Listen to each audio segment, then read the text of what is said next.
We have talked about the city of Philadelphia multiple times on this channel. I have gone over the utter hell that it has become under the woke left-wing, George Soros-backed, Shaun King-supported public defender turned district attorney Larry Krasner, who refuses to prosecute anybody because, God forbid, criminals actually suffer the consequences of their actions. I don't know if you know this, but criminals are actually the victims of our society, and I do this because Philadelphia is one of those outlier cities in that while we see crime spikes across the country in different places, Philadelphia actually has a higher homicide rate than they've ever had, and yes, that includes a higher rate than the 1990s, and this is not because they had a giant increase in population. In fact, Philadelphia is still down from their historic peak in population, so not only is this the highest in terms of raw number of homicides the city of Philadelphia has ever seen, it's also the highest in per capita homicides the city has ever seen, and yet people seem to ignore it. I mean, John Fetterman won his Senate race despite the fact that as lieutenant governor, he pushed for the release of over a third of the inmates, including killers that committed those crimes in the city of Philadelphia and in other parts of Pennsylvania. They still voted for him overwhelmingly, and Philadelphia would probably be amongst the most guilty in putting this man in the Senate, and that's not even getting into the medical issues that John Fetterman had. But today we're going to talk about something that people did notice, something that seemed even a bit outrageous for the city of Philadelphia, but it just goes to show you how bad things have gotten in that city that this needs to be done. And of course, I'm talking about the gas station that now has 3 heavily armed guards to protect not only the store owner and not only the property of the store, but the customers from the violent crime and victimizations that are so prominent at that gas station. But before we get into this video is sponsored, and there's no armed guards going to prevent you from buying this thing, so let's toss it to the sponsor, and then we'll bring it back over here, and we'll discuss this whole thing on the other side. Thick skin is important, and not just for fighting off mean and hurtful words. Thick skin can actually help you look younger and fight off the visible signs of aging, which is one of the reasons why I'm happy that this video is sponsored by Health with Justice. This amazing multi-collagen powder can help you fight off the visible signs of aging. We're talking wrinkles, losing your skin elasticity, and all sorts of problems that supplementing with collagen can help fight back against. And luckily for you, because it's the holiday special, we are selling this for 51% off. And if you're not into it, if you don't feel youthful, if you don't love your new glow, there is a 60-day money-back guarantee. That's healthwithjustice.com, 51% off, healthwithjustice.com. All right, we got a question for you. Would this make you feel safe? Take a look. A security guard armed with a semi-automatic weapon.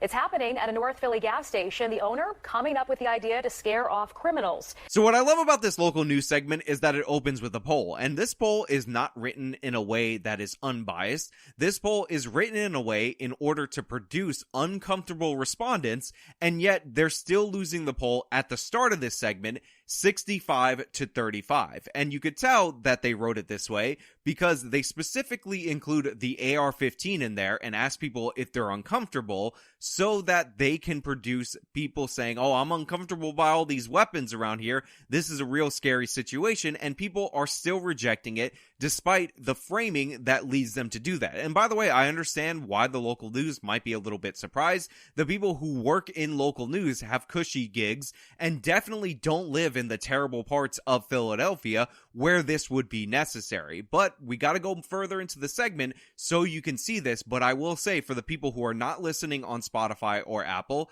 keep the poll, which is going to be moving throughout the course of the segment, in your vision so you could see that people are getting more supportive, not less supportive, as this segment goes along. If you saw this is our go vote for tonight. Would you feel safer or uncomfortable? So right now the vote is 65% of you saying safer, 35% uncomfortable. So be sure to vote at fox29.com/go vote. Shaunette, you spoke with the gas station owner who says this is needed to keep both his workers and customers safe.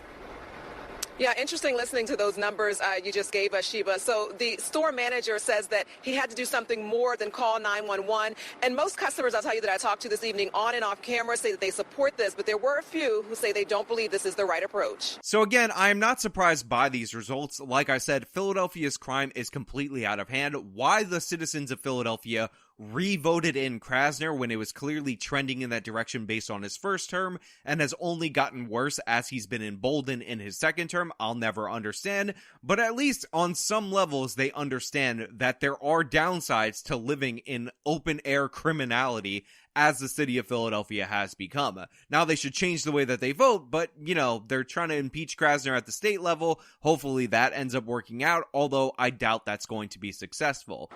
Hired security strapped with AR-15s or shotguns, standing guard and walking the property of this North Philly gas station and convenience store. Look, I have nothing against private security. I think if you have something valuable, you should protect it. But it is a negative marker on the city of Philadelphia, on us as a civilization as a whole, that you need 3 different guards walking the perimeter of this gas station because crime has gotten so bad that you need to do a show of force in order to prevent the criminals from showing up. I'm all in favor of the store owner under normal circumstances, even when crime isn't that bad, having a firearm inside the store in case somebody comes in to rob it. But the crime that has been committed against not only the gas station, but against people just stopping to get gas has gotten so bad that this is going to be necessary. And by the way, this has consequences. These salaries need to be paid out of the pocket of the store owner, and likely that's going to be passed on to the consumer in higher prices. We go over time and time again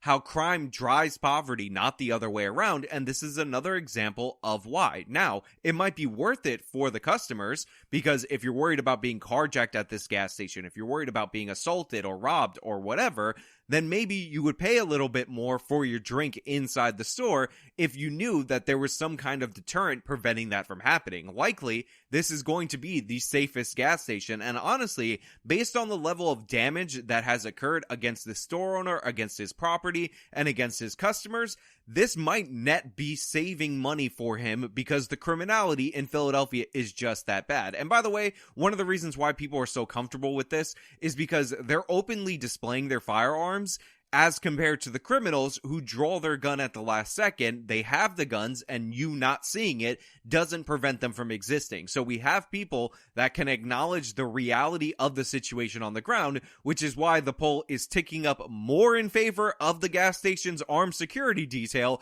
not more in favor of being uncomfortable by this whole situation. And by the way, I am uncomfortable that criminality has gotten so bad that a gas station needs to do this, but overall, I'm still in favor of it more than I'm made uncomfortable by the presence of the security. The reason behind it is the problem, not the security itself. This is supposed to be a city, right?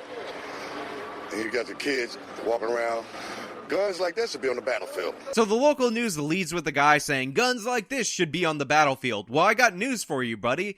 Philadelphia is a battlefield. More people are dying year in and year out in the city of Philadelphia on the streets in these gang wars than we lost U.S. soldiers in Iraq year over year. Well over 500 people are being killed in the city of Philadelphia, which is higher, by the way, than the raw number of people being killed in the city of New York, and the city of New York has over 4 times its population. So even though he said those guns belong in a war zone, what he should realize is that he is actively in a war zone. Corey Berry says she's on board with it. If you're trying to get gas, you live in a bad area, and the only place is here, and they're getting robbed all the time, I mean, I support the owner. So they cut to a woman here, and she's fully in support of the owner. She talks about how this is basically the only gas station in the area. It's essentially a choke point for criminals to spot cars that they want to carjack, people they want to rob, not to mention all the damage that they've done to the store. So she supports it, and I think this makes perfect sense. And by the way, I know a lot of people have pointed out that women vote Democrat more than men overall, but the thing is, crime is something that women often fear more than men. Even though women are less likely to be victimized by criminals than men by the numbers, the fact is, imagining yourself in a physical encounter against a criminal that wants to take your stuff, rob you, kill you, or whatever, is something that a lot of guys are more comfortable with because they think they're going to fight off the criminal or they have a chance of fighting off the criminal, when women don't usually feel like they had that chance because most of the criminals happen to be men. Now, they're going to throw it over to the store owner and they're going to talk to him about it, and I just want you to see some of the examples of the criminality that this man has had to deal with. We are tired from this all nonsense.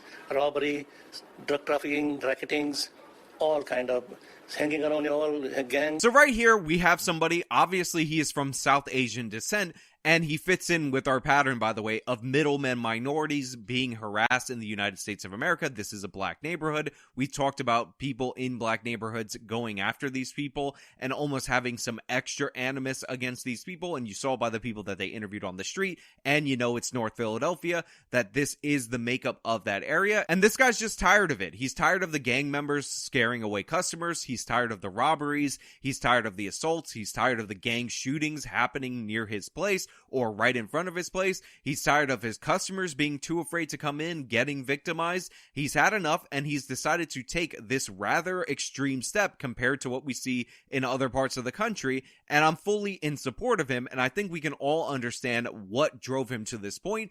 But you really should have some examples of it, so I'm going to show you the pictures because I think they're quite telling. He shared with me these videos of what has led up to this drastic response to crime at his business. Over the past few weeks, he says his store was trashed by young people. So I'm going to break down each and every one of these examples piece by piece so I can present them to you guys out there in the audience. Because one of the things that people miss about these flash mob robberies, about these criminals, is the fact that it's not just about stealing the thing for the instant gratification.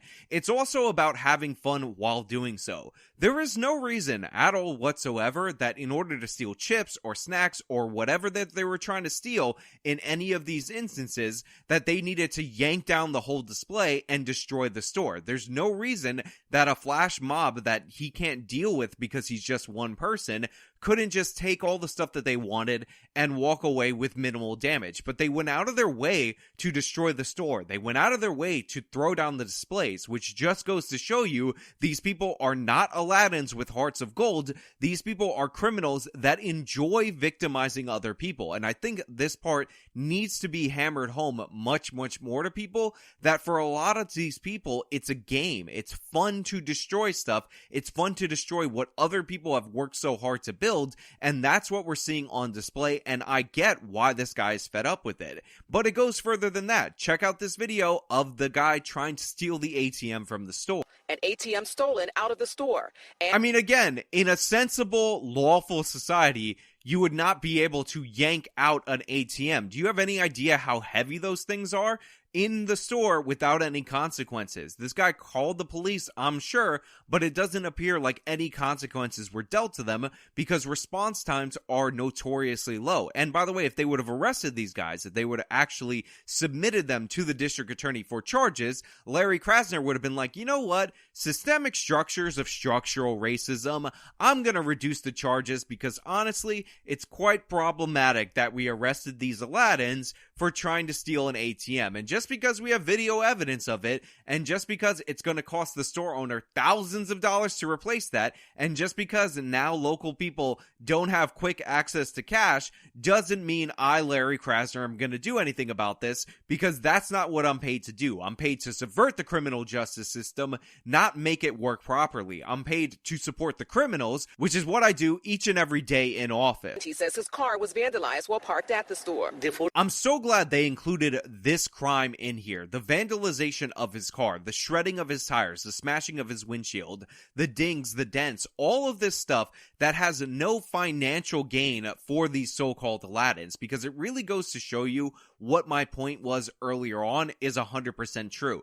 It's not just about instant gratification. It's not just about getting your snacks, getting your products for free, getting the money in order so you can make a quick profit at somebody else's expense. It's about inflicting pain on the store owner. It's about disdain for this man who just wants to work here and serve the community. What purpose is it for them to destroy his car? Why do they have to gut his tire in that way? Why do they have to smash up his windshield? Why do they go out of their way to inflict damage at each and every opportunity when we're told time and time again that they're just innocent Aladdins with kind hearts that honestly are just products of a failed system? And you can't really blame them. You can only blame the system. That car is a valuable car. If they would have stolen that car, you could make the argument for financial gain, but they didn't steal it. Instead, they went out of their way to vandalize it, to make a statement against this store owner, and we all should understand the messages that criminals are sending us rather than try to invent fanciful notions that we want to believe because we can't comprehend the evil of man. Singers to higher the security, high level security, state level. I am fear for my safety, my employee, as well as my nice neighborhood, all customers. So this is the first thing I definitely disagree with the store owner over, and that is, they don't live in a nice neighborhood. I mean, if you're dealing with gangs, if you're dealing with flash mob robberies, if you're dealing with carjackings of your customers, robberies of your customers, and them going out of their way to inflict damage against your business and against your personal vehicle, you don't live in a nice neighborhood. I get why you have to say that, but let's make it clear. You live in a bad neighborhood. The woman at the gas pump was 100% right. The guy who said those guns belong in a war zone, even though he didn't realize he was making this point, was also 100% right. You live in a war zone. So 3 weeks ago, he hired the Pennsylvania site state agents. We wear Kevlar. We are trained. My guys go to training every other week. They're proficient with this. They're proficient with their taser. They know the laws. Andre Boyer is the chief of the company. As a Pennsylvania state agent, that's what it says. The law tells us that we have a right to protect this property in any means necessary. By the way, I just want to point out that we have now had a 10-point swing in the poll for those of you listening on Spotify and Apple's podcasting network. And now 75% of the people who have voted have said, yes, they support these security guards. Yes, they support them being armed. And by the way, that security guard saying we will protect this property by any means necessary is the exact attitude we need to see presented against criminality. However, I do think that we should all be cautious of what exactly we're cheering for, because we saw in the Kyle Rittenhouse case that even if everything is caught wire to wire on video, and it's the clearest, most obvious case of self-defense, the left will champion the criminals, champion the attackers, and a left-wing district attorney will do everything in their power to punish you for defending yourself and your property over anything else, and ignore all the facts and all the evidence and all the video in order to do so. So if these guys were in a lethal encounter, if they did need to defend themselves, the property, or some combination of the two, I would expect Larry Krasner to drop the hammer on them and try to put them in jail. All of a sudden, you'd see the left-wing district attorney, the lifetime public defender, decide that he knows how to prosecute when it comes to an instance of self-defense. Trust me. This man told employees he's against it. I asked Patel about it. They feel like using guns, when we have such a big problem with guns in the city, is not the right message. And that's not a right. I understand that, but according to some people, violent people, they carry the gun. Then they're not afraid then, and this is the protection for neighborhood and the customers. Again, you have some customers who are like, oh, we didn't like that, and they don't like the guns, and like, how could you bring guns? Again, these are people who are willfully ignorant, and the store owner's response is 100% accurate. The guns are already out there. The question is, are the law-abiding people going to have guns, or are only the criminals going to have guns? And he has decided that he's going to protect his store with the tools available, and I'm happy that he did so. All right, so you heard him. He just said that people who are against this are concerned about the armed security, but they should be concerned about the bad guys who are out there carrying the guns. Meanwhile, Patel says that he's had a store there for about 20 years. He said the crime has gotten increasingly worse just over the past few years. And he tells me that in the past 3 weeks, he hasn't had any issues with the crime since bringing this company on. Just think about that. This guy's been there for 20 years. Nationwide, crime was starting to decline, and in the midst of the decline in 2002-2000 era. This guy's been there all the way since way back when, and he's only decided that this step needed to be taken under Larry Krasner after seeing how bad it got under District Attorney Krasner. Shawnette, I just want to mention, too, just going back to our Go vote, when we came on the air, I think it was around 65% who said that it makes them feel safer. Now it's at 80% just during your report. I could not leave without giving you guys the final update of the poll, which is now all the way at 80%, as said on the local news. And you could see, as the information was presented, even though they disproportionately represented people who were scared of the gas station with mean, scary guns, people who saw it, who know what's going on in the area, decided that they were on board with it, and they voted more in favor of it as the news segment was propagandizing against it, because people know what's up. And by the way, I'm not going to be surprised if this becomes one of the safest gas stations in the city of Philadelphia, because who wants to go up against these 3 armed security guards in order to rob a store or vandalize a car or rob a customer? Good on him for doing that. It is really a sad state of affairs that we need to do this, but when the police get pulled back, when the district attorney is on the side of the criminals, those are drastic times, and drastic times call for drastic measures. But hey, those are just my thoughts. Let me know your thoughts down in the comments below. If you liked the video, show them by leaving a like. You can subscribe for more content. Follow me on all my social social medias, all of them, they're linked in the description. This has been me talking about the city of Philadelphia and a gas station owner who's had enough. Till next time.